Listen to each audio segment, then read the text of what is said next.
గతంలో ఎన్నడూ లేని విధంగా ఈరోజు అమ్మవారి అలంకరణ జరిగింది.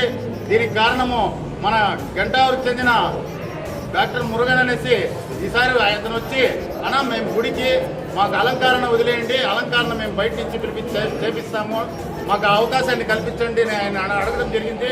చాలా సంతోషకరము. దాంతోపాటు 15 రోజులు ఆయన అమ్మవారి కృపకి అమ్మవారి కటాక్షానికి రుణపడి ఉంటాడనేసి కోరుకుంటున్నారు. అలాగే మురుగన్ గారి ఈ యొక్క గొప్ప కార్యక్రమం చేస్తున్న దానికి ఆయనకి మా కమిటీ తరఫున మా ధన్యవాదాలు తెలుపుకుంటున్నాను. మా కృతజ్ఞతలు.